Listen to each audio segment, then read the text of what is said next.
Hello friends, welcome to learn services. This is Ram Soni. आज हम discuss करेंगे स्पेशल इकोनॉमिक जोन्स के बारे में। देखिए, स्पेशल इकोनॉमिक जोन्स का काफ़ी बड़ा इंपॉर्टेंस होता है किसी भी कंट्री के इकोनॉमी को डेवलप करने में। तो आज हम जानेंगे स्पेशल इकोनॉमिक जोन किस अधिनियम के द्वारा, किस एक्ट के द्वारा क्रिएट किए गए हैं। साथ में स्पेशल इकोनॉमिक जोन को लेकर इस समय हाल ही में कंट्रोवर्सी क्या है और उससे क्या क्या उपाय हो सकते हैं, इन सभी चीज़ों के बारे में बात करेंगे। देखिए, पहली बात तो ये है कि भी हाल ही में चर्चा में क्यों आया स्पेशल इकोनॉमिक जोन, पहले जान लेते हैं। तो गवर्नमेंट ने भी हाल ही में प्रपोज किया है कि स्पेशल इकोनॉमिक जोन में जो लैंड है उसमें कुछ ऐसे लैंड होते हैं जो अनयूज्ड होते हैं, मतलब वहां पर कोई भी कंपनी, कोई भी इंडस्ट्रीज नहीं होती है और वहां पर वो आइडल पड़ा होता है। आइडल मतलब खाली पड़ा होता है, किसी काम का नहीं होता है। तो गवर्नमेंट कहना ये है कि जो आइडल लैंड है, जो खाली पड़ा हुआ लैंड है, क्यों ना उसको किसी अलग काम में इस्तेमाल किया जाए। और गवर्नमेंट जो एस्टिमेट किया उसके हिसाब से जो खाली पड़ा हुआ लैंड है उसकी कीमत लगभग 30,000 करोड़ रुपए है।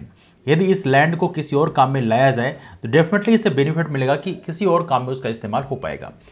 नाउ अब कंसर्न होता है स्पेशल इकोनॉमिक जोन में आखिर क्या जरूरत पड़ गई, आखिर गवर्नमेंट को ऐसा क्यों लग रहा है कि खाली जो पड़ा हुआ एरिया है उसको किसी और के काम में लाया जाए।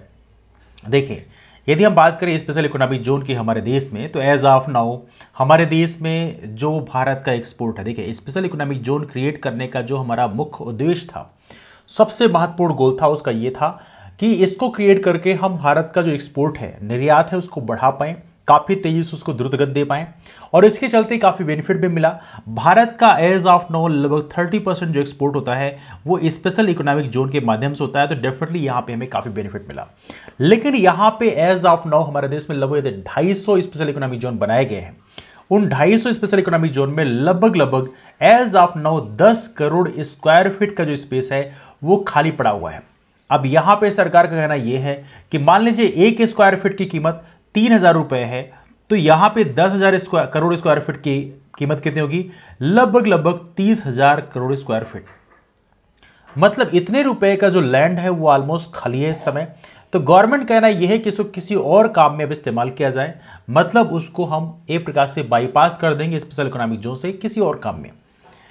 यदि स्पेशल इकोनॉमिक जोन की बात करें, याद रहे स्पेशल इकोनॉमिक जोन को जो क्रिएट किया गया था, इसको स्पेशल इकोनॉमिक जोन एक्ट 2005 के अंतर्गत क्रिएट किया गया था और इसमें जितनी भी पॉलिसीज हैं, जो भी चीजें बनाई गई हैं स्पेशल इकोनॉमिक जोन के लिए, वो इसी अधिनियम में प्रॉपर तरीके से मेंशन्ड है।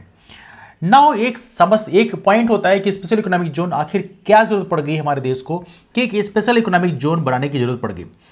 देखिए, स्पेशल इकोनॉमिक जोन में इसलिए हमें बनाने की जरूरत पड़ी क्योंकि हमारे भारत में कई बार ऐसा होता है कि पूरे इंडिया में जो इकोनॉमी के लिए या हमारी जो प्रोडक्शन यूनिट्स हैं या बहुत सारे, जो आपको पता होना चाहिए कि बहुत सारे रेगुलेशंस होते हैं, उस रेगुलेशंस को, वो रेगुलेशंस कंप्लीट करना, वो जो अप्रूवल है वो कंप्लीट करना बहुत मुश्किल काम था और पूरे देश के लोग चेंज कर देना एक झटके से, it was very difficult thing.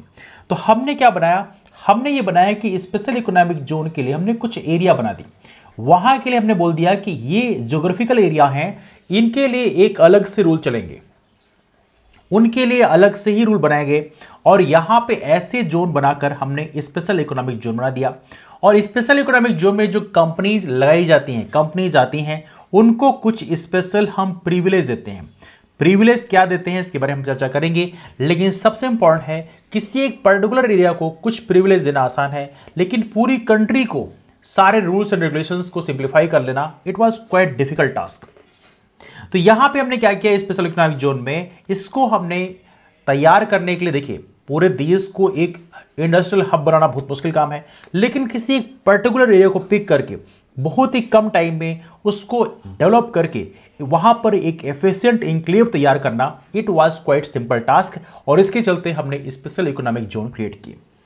Now special economic zone act जो लाया था हमने 2005 में, इसका मेनली ऑब्जेक्टिव क्या था, इसका ऑब्जेक्टिव यह था कि पहली बात हम इकोनॉमिक एक्टिविटीज को बूस्ट कर पाए, पहली बात।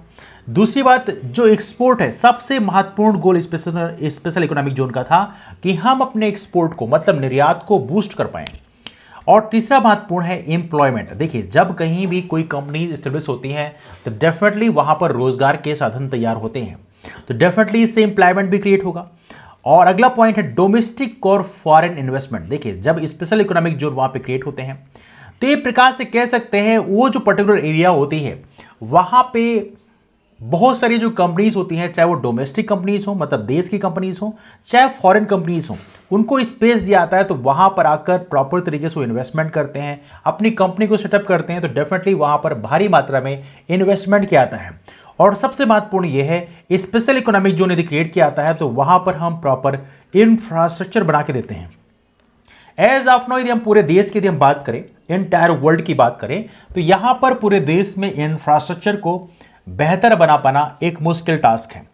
या सपोज करिए वहां पे हर जगह 24 आवर्स बिजली की सप्लाई करना, वहां पर प्रॉपर तरीके से रोड ट्रांसपोर्ट की फैसिलिटी प्रोवाइड कराना, वहां पर सप्लाई चेन मैनेजमेंट को बेहतर करना, जैसे रॉ मटेरियल प्रॉपर तरीके से वहां मिल पाए, ऐसे वहां पे स्किल्ड मैन पावर की अवेलेबिलिटी हो, ये चीजें तैयार करना पूरे देश के लिए मुश्किल काम है। लेकिन किसी एक पर्टिकुलर एरिया के लिए आप ये सारे इंफ्रास्ट्रक्चर बनाकर दे सकते हैं, और इसके चलते स्पेशल इकोनॉमिक जोन हमने क्रिएट की।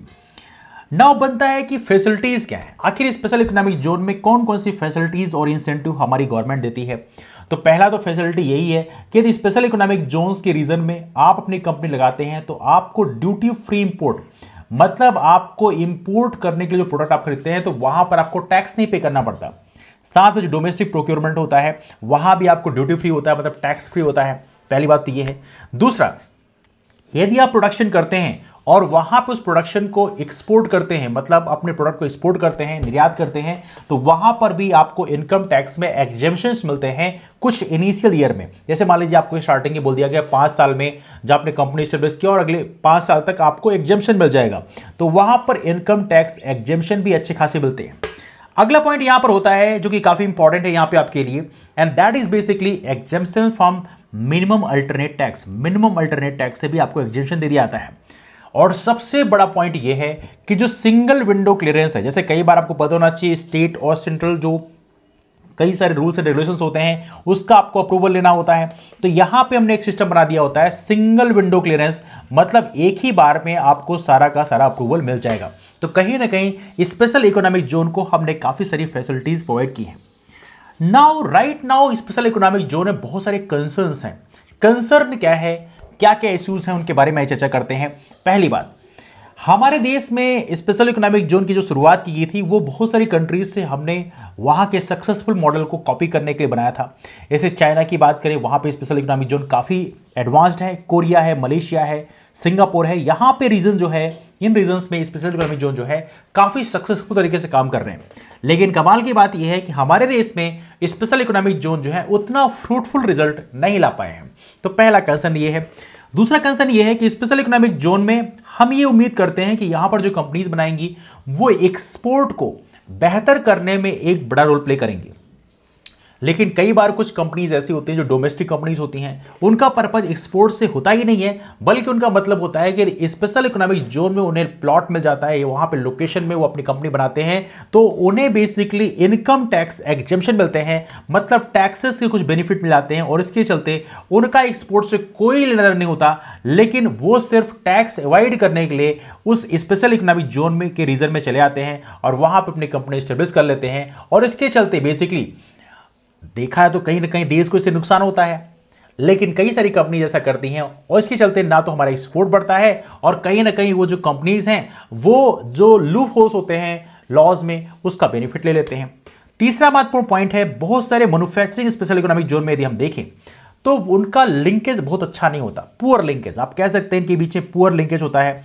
जैसे कि देखा जाए तो पूरे देश का जो डिमांड है और वहां पे जो सप्लाई का जो गैप है, प्रॉपर लिंकिंग नहीं होती, तो ना तो नहीं पता चल पाता कि किस चीज की डिमांड ज्यादा है, उसके हिसाब से वो प्रोडक्शन कर पाए। और साथ में जो कोस्टल स्पेशल इकोनॉमिक जोन है, इनका भी पूरे देश का जो हिंटरलैंड है, मतलब जो मोस्टली जो इनहेबिटेड एरिया है, वहां से प्रॉपर लिंकिंग नहीं हो पाती है। तो इंटर लिंकिंग जो है, पुअर लिंकिंग जो है, ये भी एक बड़ा कंसर्न है। ये ना सिर्फ स्पेशल इकोनॉमिक जोन के लिए है, बल्कि हमारे देश की कंप्लीट इंडस्ट्रीज के लिए भी बहुत बड़ा एक पुअर लिंकेज है, जो कई बार आपको पता होना चाहिए। जैसे मान लीजिए कि कोई कंपनी बनाई है, उस कंपनी में रिसर्च एंड डेवलपमेंट एक बहुत ही महत्वपूर्ण पॉइंट होता है। अब R&D के लिए देखा है तो वो कंपनी जो है वो किसी कॉलेज से या किसी रिसर्च सेंटर से कनेक्ट हो सकती है। जैसे मान लीजिए कोई भी कंपनी आपने खोली है इंजीनियरिंग की, और वो किसी इंजीनियरिंग कॉलेज से कनेक्ट होकर वो प्रॉपर्ली बना सकते हैं। लेकिन कई बार देखा गया है कंपनी और कॉलेजेस की जो लिंकिंग होती है वो काफी खराब होती है। जो बच्चे आजकल इंजीनियरिंग कॉलेज के बच्चे जो वोकेशनल ट्रेनिंग करने जाते हैं वो मोस्टली फॉर्मेलिटी की फॉर्म में होता है, मतलब ऐसा नहीं होता कि वो इसलिए ट्रेनिंग करने जा रहे हैं कि उसका उन्हें बेनिफिट मिलेगा, फ्यूचर में कुछ चीज सीख के आएंगे। ऐसा नहीं होता, कई बार वो फॉर्मेलिटी होती है, वहां पे जाते हैं, वो हाजिरी लगाते हैं और चले आते हैं। तो कहीं ना कहीं लिंकिंग भी बड़ा ही समस्या है। बहुत सारे स्टेट्स ऐसे हैं जहां पे, बहुत सारे हमारे यहां ऐसे स्टेट्स हैं जो central special economic zone act की बात करें तो यहां पर उन्होंने सिंगल विंडो जो क्लियरेंस सिस्टम बना रखा है उसको काफी सारे वहां के जो रूल्स एंड रेगुलेशंस हैं वो इनएफेक्टिव बना देते हैं। कहीं ना कहीं वहां पर प्रॉपर तरीके से central special economic zone act को प्रॉपरली मैच नहीं कर पाते हैं। उनने अपने लेजिस्लेशन को, मतलब जो उन्होंने अधिनियम बनाए होते हैं वो प्रॉपर इफेक्टिव नहीं होते, और इसके चलते यहां पर कहीं ना कहीं टसल बना होता है सेंट्रल के रूल में और स्टेट के रूल में। अगला पॉइंट यहां पर यह है रोबस्ट पॉलिसी डिजाइन। कई बार हमारी जो पॉलिसी डिजाइन होती है वो इतना बना तो दी गई, पॉलिसी बना गई, लेकिन उसका इंप्लीमेंटेशन जो है इफेक्टिव नहीं हो पाता है, और ये भी एक बड़ा इंपॉर्टेंट कंसर्न होता है। और इसके चलते भी जो हमारा प्लान था स्पेशल इकोनॉमिक जोन का वो जियोपर्टाइज हो जाता है, मतलब वो प्रॉपर तरीके से काम नहीं कर पाता। लेकिन यहां पे सबसे महत्वपूर्ण है, आपको पता होना चाहिए, स्पेशल इकोनॉमिक जोन के डेवलपमेंट के लिए, इसके लिए प्रॉपर पॉलिसी डिजाइन करने के लिए एक कमेटी बनाई गई थी। इसका नाम याद रखना है, बाबा कल्याणी कमेटी। बाबा कल्याणी कमेटी की बात करें, इसका फॉर्मेशन किया था ministry of commerce and industry ने।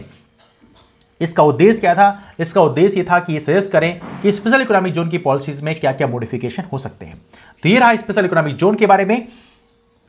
आपको वीडियो कैसा लगा ये नीचे कमेंट करके जरूर बताइए, मैं आपके कमेंट जरूर रीड करूंगा। और साथ में आप हमारा लर्न सर्विसेज नाम का टेलीग्राम ग्रुप ज्वाइन कर सकते हैं, यहां पर हमारे क्लासेस की इंफॉर्मेशन शेयर की आती है, इसके माध्यम से भी आप हमसे जुड़ सकते हैं। चलिए मुलाकात करते हैं आप लोगों से अगले डिस्कशन में, तब तक के लिए bye bye and take care.